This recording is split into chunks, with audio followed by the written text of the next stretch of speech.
एक important topic है types of solutions, अब हम पढ़ते हैं। सो एनसीईआरटी में बेसिकली 3 टाइप के सॉल्यूशंस को बताया गया है। तो ये जो आप फिगर देख रहे हैं, ये फिगर एनसीईआरटी का है, जो कि बहुत इम्पॉर्टेंट है आपके एग्ज़ाम के लिए। तो इसमें 3 तरह के सॉल्यूशंस जो हमें बताए गए हैं, तो वो जान लेते हैं। तो वो 3 तरह के सॉल्यूशंस क्या होते हैं? सबसे पहला होता है isotonic solution, second is hypotonic solution and the third is hypertonic solution. इसको समझाने से पहले मैं आपको एक और कंसेप्ट समझाना चाहूँगी। जैसे मान लो कि ये एक सेल है, so this is our cell. तो सेल के अंदर जो चीज़ें हैं उसको कहा जाएगा इंटरसेल्यूलर, और जो सेल के बाहर चीज़ें हैं उसको कहा जाएगा एक्स्ट्रा सेल्यूलर। आई होप आप इंटरसेल्यूलर और एक्स्ट्रा सेल्यूलर के बीच का डिफरेंस समझ आ गया होगा। जो सेल के अंदर है वो इंटरसेल्यूलर कहलाएगा, और जो सेल के बाहर है उसको एक्स्ट्रा सेल्यूलर कहेंगे। तो अगर हम इस फिगर में देखें तो ये सेल है, यहाँ पे आप देख सकते हैं ये जो सेल्स हैं, ठीक है। इसके बाहर का जो इन्वायरमेंट है, जो भी सॉल्यूशन है, उसको एक्स्ट्रा सेल्यूलर कहेंगे। ऐसा सॉल्यूशन जिसमें सॉल्यूट का कंसंट्रेशन एक्स्ट्रा सेल्यूलर मीडियम में बराबर है जो इंट्रासेल्यूलर मीडियम में है।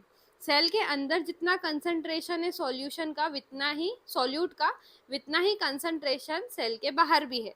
तो यहाँ पे दोनों कंसंट्रेशन जब इक्वल होते हैं सॉल्यूट के, तो उस कंडीशन में उस सॉल्यूशन को कहा जाता है आइसोटोनिक सॉल्यूशन, ठीक है। और इस कंडीशन में अगर हम कोई सेल रखते हैं ऐसे मीडियम में जिसमें दोनों का कंसंट्रेशन सेम है, तो कोई भी कुछ भी अफेक्ट नहीं होता है सेल को, सेल का साइज सेम होता है इस कंडीशन में, ठीक है। इसी कारण से जो ह्यूमन ब्लड सेल है उसको सिंपल सलाइन सॉल्यूशन में रखा जाता है, ताकि उनका शेप चेंज, साइज चेंज ना हो। अब दूसरे टाइप का सॉल्यूशन है हाइपोटोनिक सॉल्यूशन। इस टाइप के सॉल्यूशन में जो एक्स्ट्रा सेलुलर जो है मीडियम, उसमें सॉल्यूट का कंसंट्रेशन कम होगा और सेल के अंदर कंसंट्रेशन ज़्यादा होगा। इस कंडीशन में क्या होता है कि जो सेल है वो क्या हो जाता है, स्वेल हो जाता है, क्योंकि यहाँ पे क्या हो रहा है, ऑस्मोसिस हो रहा है। जो लोअर सॉल्यूट कंसंट्रेशन है वहाँ से हायर सॉल्यूट कंसंट्रेशन की तरफ वाटर मूव करता है। इसी कारण से हमारे सेल्स क्या हो जाते हैं, स्वेल हो जाते हैं। इसका बेस्ट एग्जाम्पल आप आपके घर में भी मतलब देख सकते हैं, ये आप करके भी देख सकते हैं। सिंपली आप वाटर लेना, थोड़ा सा पानी लेना, उसमें आप किशमिश डाल देना।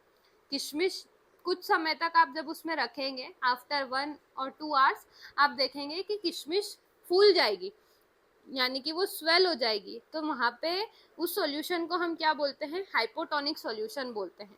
अब नेक्स्ट टाइप का सॉल्यूशन होता है हाइपरटोनिक सॉल्यूशन। हाइपरटोनिक सॉल्यूशन में जो सॉल्यूट का कंसंट्रेशन है वो बाहर की तरफ ज़्यादा होता है और अंदर सेल के अंदर कंसंट्रेशन कम होता है। तो इस कंडीशन में इस सॉल्यूशन को बोलते हैं हाइपरटोनिक सॉल्यूशन। और यहाँ पे मूवमेंट होता है from lower concentration to higher concentration.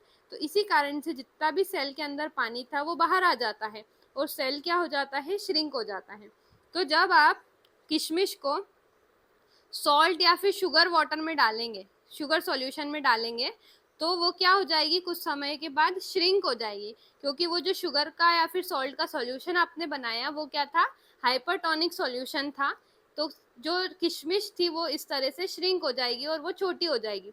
तो यहाँ पे सेल का साइज क्या हो जाता है, स्मॉल हो जाता है इस कंडीशन में, हाइपरटोनिक की कंडीशन में।